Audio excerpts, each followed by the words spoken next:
I believe that men and women are not created equal. We don't negotiate with terrorists.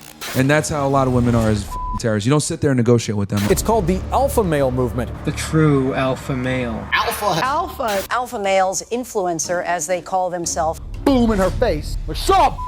Experts warn the trend is now impacting young men. It's deeply entangled in a web of ideologies known as the red pill, and even more disturbing, the black pill communities. What's black pill, by the way? It is supposed to be one step beyond the red pill. The suspect has been arrested after reportedly assaulting multiple women in the street, claiming he had taken the black pill. The black pill cult, a worldview built on hopelessness, rage, and a deep hatred toward women, starts to spread online. The monster who mowed down 25 pedestrians in Toronto is being hailed in the dark corners of the internet as a hero.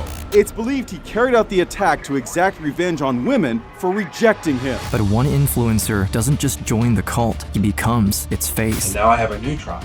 They have shown supreme loyalty to me. He isn't just gaining followers, he is raising an army. I'm a real true believer in the black pill. And on December 27th, 2021, he goes on a killing spree through the city of Denver. But one woman stands in his way. She's the only one who can stop this cult and put an end to his reign of terror before he hurts anyone else ever again. I was going to take my own life and he decided to shoot me instead of that. But I wasn't going to let him win. I discovered also kind of what I was and my role. I think it's time for us to expand our idea of masculinity to include the shaman and the sigma and the red pill universe of the alpha and beta, and especially the incel. Incel, short for involuntary celibate, becomes a buzzword around 2015. It describes men who resent women and blame them for their own romantic and social frustrations. Over time, incel turned into more of a meme, but alongside that, a new idea started gaining traction: the red pill. Going even further than incels, the red pill proposes that society is literally rigged against men. I have not interacted with a female in over 3 years. They are score very poorly on mental health measures, so extreme levels of depression, anxiety, loneliness. They go from there immediately to it's women's fault, meaning if only we could just have sex with whoever and whatever we want, then maybe we wouldn't have to rape you. I do blame women for why we have so many men depressed, lonely. This worldview sets itself up in contrast to the blue pill, the mainstream belief that relationships are built on love, equality, romance, and mutual respect. This concept originated from the movie The Matrix, where taking the red pill meant awakening to a harsh reality. But online, the metaphor mutated into something darker. You take the blue pill, the story ends. You take the red pill, and I show you how deep the rabbit hole goes. Those who have taken the red pill claim relationships are actually driven by social status, power, and dominance, and the ideology has contaminated the minds of countless young men since its inception. I was upskirted by a boy in my school. I announced my pregnancy to a Year 9 class. One male student said it wasn't possible for me to be pregnant because I was so ugly no one would even me. I asked a student to stop spilling water on the table. He said, "How wet do you get, miss?" I had a Year 9 boy do a creative writing exercise that basically described an act of gang towards me. We've seen the impact that Andrew Tate and other figures are having on young people. I am absolutely sexist and I'm absolutely a misogynist. If I have a woman who I truly love and I go out and fuck, that's not cheating, that's exercise. If she even talks to a dude, it's cheating. I think my sister is her husband's property, yes. Andrew Tate, a central figure in the movement and once the most Googled person in the world, continues to promote red pill content even after facing serious criminal charges. Andrew Tate's have millions of followers online, and to give you some more background, officials say he was in charge of a criminal ring that lured women to Romania where they were sexually exploited. Tonight, disturbing allegations being made against one of the most controversial figures on social media. I was with Andrew and he said, "I'm just debating whether I should rape you or not." Out of the blue, he just got up, smashed me to the back of the bed, strangling me extremely hard. And I'm like, "No, Andrew, you said you wouldn't." He describes a sexual encounter and says that's how it goes. Slap, slap, grab, choke, shut up, bitch, sex. That's how it should be. But even something as disturbing as the red pill can go further. A far bleaker worldview was quietly evolving. According to it, society is broken beyond repair. Men are doomed to loneliness. Women are nothing but cruel gatekeepers. Power trumps morality, and violence is the only form of expression men have left. These are all ideas promoted by the fatalistic and radically misogynistic philosophy known as the black pill. I'm 22 years old, and I'm still a virgin. I don't know why you girls aren't attracted to me, but I will punish you all for it. This weekend, a lot of us learned for the first time about a kind of subculture, a hidden world of resentment, cynicism, anger against women, where one disturbed young man took refuge. 22-year-old Elliot Roger, a virgin vowing revenge in a twisted video he posted Friday, addressed at his perceived enemies, young women he says rejected him. You will finally see that I am, in truth, the superior one, the true alpha male. For the black-pilled, hope is an illusion. You, just like the world around you, are broken, and that resentment can only lead to one thing. Police didn't have to search long to learn what motivated a 22-year-old gunman to kill 6 people and injure 7 others. The University of California Santa Barbara community is in mourning. She was walking with 2 of her friends, and he opened fire. We lost our only daughter. She had so much to give for this life. It's just awful. And no parent should have to go through this. But something happened in 2021. The black pill community emerged from the shadows, taking its message to the masses in an attempt to replicate the Andrew Tate phenomenon. Enter self-proclaimed Sigma male and self-published novelist. It's the man who calls himself Roman McClay. I'm here with Roman McClay. The Unabomber of the 2010s, the recluse who may or may not be plotting your demise. Currently blowing up Twitter, making a whole lot of noise online. We have the man, a literal myth, living out in the forest somewhere. Nobody knows where he's at. Thank you for joining us. For those that don't know Roman, he is the author of Sanction, which has got all the momentum in the world behind it right now. People are really into it. There's a movement behind it. People are trying to get movies made, get you on Joe Rogan. Roman quickly became famous before anyone could realize what he truly stood for. Podcast hosts treated him like a modern philosopher, but few noticed the violent undertone behind his words.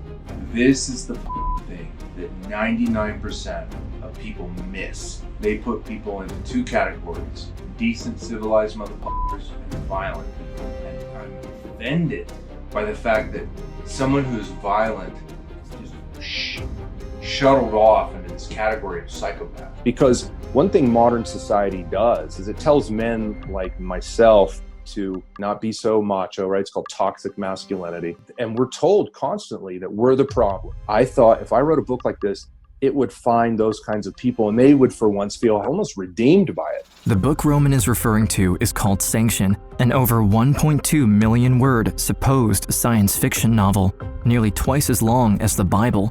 He writes himself in as the macho, self-insert protagonist named Lyndon McLeod, which is Roman's real name from before his influencer rebrand. He describes his protagonist, Lyndon, killing people he knew in and around Denver, using the real names of people from his own past. When Sanction was released, it received praise from the manosphere community, but disturbed almost everyone else. One Amazon review reads, "This book is packed full of rants on diversity, women, and globalization. There are fantasies of killing people. This book fetishizes violence." Support and condemnation of the book created an online debate where Lyndon himself threatened to kill his detractors and their families. For those who agreed with Lyndon and his disturbing outlook on the world, this was gospel. His book was the longest right-wing manifesto ever written, a rallying cry for the disheartened incels, the Black Pill Bible. This guy, this book, this is a dark piece of whatever. I'm gonna go write an angry blog article about it and then I'm gonna forget about it in 2 weeks because there's no way this thing is making it into prime time. But then the other people, it's like, man, this is what I've been waiting for. For years, I was abandoned by my tribe, usurped, betrayed, overthrown, and now I have a new tribe, loyal to me. And I haven't tested the limits of that loyalty, but where we're at now, they've shown supreme loyalty to me. Members of Lyndon's new black-pilled tribe knew that his so-called first tribe were people from his past life he hated, and that they were all on the hit list hidden in the pages of Sanction. But one woman seemingly held more importance to him than the others: the indigenous Mexican-American painter, muralist, educator, activist, body piercer, tattoo artist, and Lyndon's ex-girlfriend, Alicia Cardenas. Alicia was really about bringing people together and just showing us that we are all one. She was a progressive artist in person, very strong woman. She was a warrior. She wanted to make a difference in this world, and you damn well bet she did. I hope you all are taking good care of each other today. I'm gonna be doing some tattoos. I'm gonna be hugging my people extra long. I'm gonna be trying to remind everybody who the fuck they are, what they bring to the universe. I hope it's going to help you and ignite you to do more work and change throughout our communities. So, and I hope you have a good day. Ometeo metakwe oasin. Ometeotl mitakuye oyasin, Alicia's motto, a Lakota Nahuatl mantra, meaning, we're all connected as one through the universe. And the 44-year-old lived by it, even though connection wasn't what she found when she first entered the tattoo world in the early 90s. Back then, the industry was still ruled by biker gangs and ex-convicts. For a young woman of color, it wasn't just hostile, it was truly dangerous. You know, there's a difference between being called a bad name and the real bad experience is, you know, having somebody pull a gun on you and beat you up. Many women were sexually aggressive, sexually exploited, even in this tattoo industry. And that's not just Denver, that's the entire industry. Alicia had no interest in joining that scene, so she set out to build something of her own. After delivering pizza and cleaning houses for years, she opened Soul Tribe on Broadway Street in downtown Denver. Her shop wasn't just about tattoos. She wanted it to become a home for people like her. She hired artists whom other shops had rejected. She mentored teenagers, ran food drives for people experiencing homelessness, and painted murals with messages about healing and tolerance. Her employee and best friend, Jimmy Maldonado, was by her side from the beginning. Together, they built a powerful community and made inclusion their mission. But their message didn't sit well with everyone. At times, the odds were definitely against us. There's people who just didn't want to see us succeed. There was a lot of sexism and racist talk. Someone threw this rock through this big window of ours. It was a threat, but none of that was going to stop us. Alicia just had a great vision. It can be something different and something better, and it doesn't have to be like this. Jimmy and Alicia poured everything into Soul Tribe, building it into one of Colorado's most respected tattoo shops. Before long, Broadway Street became a hub for the counterculture, with open-minded tattoo parlors popping up all around. Along the way, Alicia became something of a matriarch to her people, a legend in downtown Denver. She had truly changed the game and was finally living her dream. But in the shadows, someone from her past was watching, and they were waiting for the right moment to destroy it all. It's December 27th, 2021, just 3 days after Christmas. Jimmy's wife, Alyssa, not to be confused with Alicia, is helping close up Soul Tribe for the night with her husband and Alicia. The couple shares with their boss that they've been trying for a baby recently, heartwarming news to Alicia, who officiated their wedding 2 years prior. The three are cleaning up and chatting when someone none of them has seen in nearly 20 years walks through the door. I was in the back in my room. Alyssa and Alicia were in the front. Someone comes into the shop. Once I realized who it was, I was shocked. Something was off with him. Back in 1999, Lyndon found his way to Denver after fleeing a cult-like hippie commune known as Zen Dick Farm. There, he soon got acquainted with the city's up-and-coming tattoo industry and, eventually, walked into Soul Tribe. One day, someone comes into the shop, and his name was Lyndon McLeod. He would talk to people, he would talk to Alicia. After a while, they became friends. Alicia believed in second chances. When she met Lyndon, she saw someone spiritually broken, searching for meaning and belonging. They connected quickly, and before long, their friendship turned into something more. But it didn't take long for things to take a turn for the worse.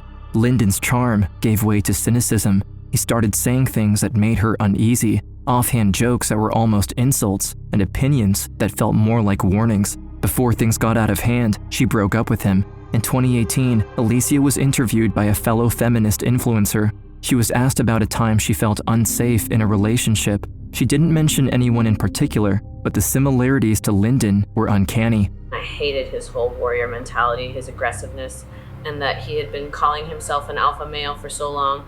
And so I'm happy that he didn't kill me or punch me in the face, but I forgive him for being overly aggressive. While Alicia was focused on building a safe space to bring people together, Lyndon vanished into the woods and built a container house in which he could live in complete isolation. There, he spiraled deeper into radicalization.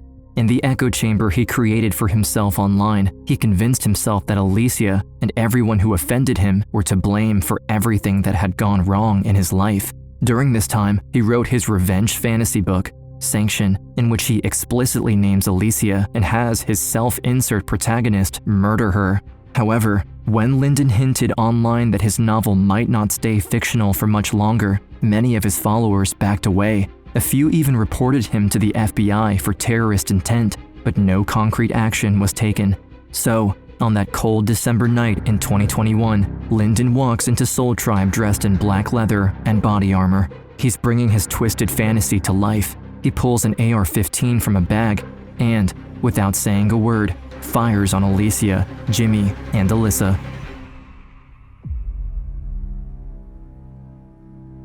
In the early morning of December 27th, police officer Ashley Ferris arrives at her station in Lakewood, 7 miles from Denver. She's running on coffee and very little sleep. She's been struggling with an ongoing divorce, and the holidays hit hard. I needed to be getting mental health help that I wasn't getting, and I wasn't telling people that I needed it. It's the first Christmas she spent alone, and the silence at home has been brutal. Still, she shows up. With half the department out sick, she doesn't have much of a choice.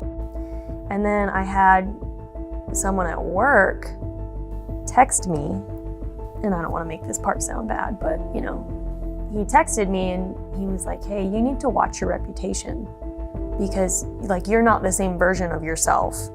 You're not the same Agent Ferris that we all know, and I think your attitude has changed, and I think you need to course correct, basically. And what that person didn't understand is that I was at my breaking point. Ashley used to crack jokes in the locker room, always in good spirits. She was the kind of cop who noticed when someone was having a bad day and honestly asked about it. But nowadays, the only thing that keeps her going seems to be her pets at home. I had struggled with mental health and depression and anxiety and things before, and I had dabbled with getting help, but I didn't really want to open up to the problems. I didn't really want to address all the truth and all the issues that I was going through. By lunchtime, Ashley is sitting alone in her cruiser in an empty parking lot, trying to keep it together. Lakewood officers patrol alone, and the isolation doesn't help. Her thoughts quickly spiral out of control. She's been in a dark place for months, and today feels worse than usual. She starts crying, but is interrupted by her phone. It's a text from a friend on the force, asking if he should walk her dog during her shift. She knows this is her last chance to ask for help, but here, all alone and at the end of her rope, she just doesn't take it. And quite frankly, I backed them into a corner because I told them all the things that I knew I could say without them putting me on a mental health hold, because this was another officer. And I knew exactly what I could say and what I shouldn't say to toe that line. And that was the person that I would probably suspect would have taken care of my animals, which was my biggest concern. And I really didn't care about anything else. And I told that person, I don't think I can do this anymore. I don't know what I'm doing. And that person was like, are you planning on hurting yourself? Are you planning on killing yourself? All the questions that we ask as police officers. And I didn't respond. I navigated around. And the truth was, I was gonna kill myself. I was gonna go home that night after work and take my own life. And I was fine with that. The rest of the shift goes by. Routine calls, patrols, nothing out of the ordinary. Ashley goes through the motions and agrees to do a double for the sake of the team. It's her last day on Earth after all. She may as well make herself useful. Then, just after 5 p.m., her radio crackles. To all agents, be advised, there's rifle casings and kippings at the homicide. Suspect is last seen south. 832, I'm at a last man van. Dispatch, we're hearing shots fired. We're hearing shots fired. He's still shooting. If you have your tac vests, put them on. He was shooting at them with the rifle, and they're attempting to return fire. And at that point, it's pedal to the metal, trying to get there as fast as I can. Ashley does what she can to piece together the events as they happen in real time on her radio. At 5:25, her Denver colleagues find the bodies of Alicia and Alyssa at Soul Tribe, but manage to rescue Jimmy before he bleeds out. But unfortunately, Lyndon is already long gone. At 5:31, he bursts into the apartment of his ex-business partner, tattoo artist Jeremy Costello. So I broke that business off with him, and he hated that. I never would have thought it would come to something like this, but in the book, a character that was his own name, Lyndon McLeod, was gonna kill me and then behead her. Thankfully, Jeremy, his wife, and their 8-month-old daughter escape in time, but the other people listed throughout the pages of Sanction aren't as lucky. At 5:45, Lyndon kills a contractor he used to work with, named Michael Swinyard, at his residence. At 5:49, police engage Lyndon's black van. They don't know that the attack has been planned. The pursuit ends in a shootout, and the suspect wrecks 2 police cruisers before fleeing towards Lakewood. Once there, Lyndon continues his vendetta by heading straight to the Lucky 13 tattoo parlor, and at 5:58, kills another of his past partners out of jealousy, tattoo artist Danny Schofield, right in front of his 2 clients. We were just standing there, and this guy in this shoot and this rifle came in, shot him 3 times. The guy came in, he said the guy's by name, he said Danny, and then shot him like 3 times. Lyndon then walks into a restaurant where he forces his way behind the counter and pours himself a drink. And threw the glass at my feet, and it shattered, and then he pulled his gun on me. Yeah? Well, I guess who's in charge? It ain't you, bitch! Fuck off! I just wanted a drink, you stupid cunt. What?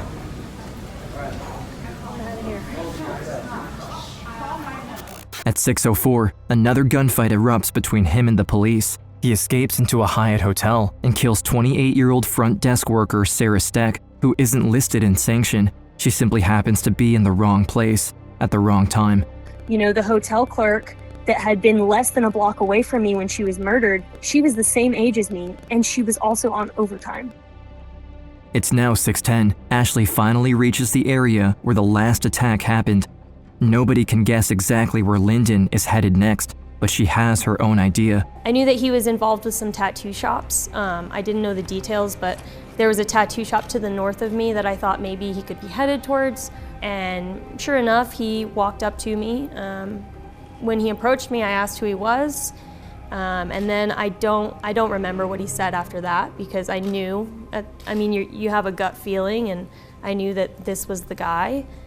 He made a quick movement with his right hand, and I tried to stop his hand, and I told him, "Don't do this." And he said, "I'll show you what I'll do." Ashley knows that calling out to him is useless at this point. She can see it in his eyes. Instead, she steps back and pulls out her service weapon. Without taking her eyes off Lyndon, she notices a crowd moving in right behind him. She hesitates for a second, not wanting to hit innocent bystanders, but Lyndon doesn't care and opens fire. I'm hit! Please hurry! I'm hit! Who was that? That was Agent Ferris. I was going to take my own life, and he decided to shoot me instead of that. And when I was laying there on the ground, and I was bleeding out pretty heavily, and my head had hit the pavement, and my head's bleeding, I wasn't going to let him win. It wasn't about me. He was going to keep killing people. He was going to kill my friends who were responding to save me. Severely concussed and bleeding profusely, Ashley knows her body is about to give out. She has only a few seconds to act. With ringing ears and blurry vision, she can barely make out Lyndon's shape in the distance, but notices the crowd has dispersed. She steadies herself as best she can and pulls the trigger with the last of her strength. I've said it before to people. I remember the Christmas lights reflecting on the pavement, and I remember laying there, and I thought to myself, this is pretty peaceful. and I realized I don't think he's shooting at me anymore. And I'm laying there, and I knew, I was like, I'm gonna die. But it's okay, because I did the best I could. And if I'm gonna die, this is an honorable way to go. And I did what I could to save other people, and I did what I could to stay in the fight. But then to see my peers, my coworkers, my friends run into that situation to save me, sure, it's our job. Absolutely, it's our job. But you don't know how you're gonna react until you're there. And to see them run in to a scene with an active gunman, they run in and they grab me and they save me, I wasn't gonna give up the fight for my life. After that, no way. I got Ferris, I'm going to Tate. Let him know and be ready for. Meanwhile, Lyndon McLeod is declared dead at the scene. Unbelievably, Ashley managed to shoot right through his heart. The bullet entered Lyndon's upper left side, the only area of his chest unprotected by his body armor. With all of the video released today, the most compelling is about a minute long from a Halo camera when Agent Ashley Ferris, who's just been shot, is able to take out this shooter and end a murderous rampage. In the following weeks, Ashley undergoes a series of surgeries as doctors fight to save her left leg. In another hospital, Jimmy is also recovering. Slowly regaining his strength, it's not until he is finally released 1 week later that the reality of what has happened truly sinks in. Tonight, Jimmy is now back home. He's recovering from his injuries. And he shared his story with Denver 7's Ivan Rodriguez, and he also told him how he wants Alyssa to be remembered. For Jimmy Maldonado, no words can describe the pain of losing someone you love. I'm sorry, it comes in waves, man. For him, that person is his wife, Alyssa Gunn Maldonado. She wrote to me, I love you so much. You bring my heart so much joy. I had the best time naming our babies and listening to music and loving you forever and ever and ever. You know, I know it's gonna take time, but there's no doubt in my mind that I'm gonna see this through in a good way. Eventually, it's also time for Ashley to be discharged. She is immediately celebrated as a hero by her community.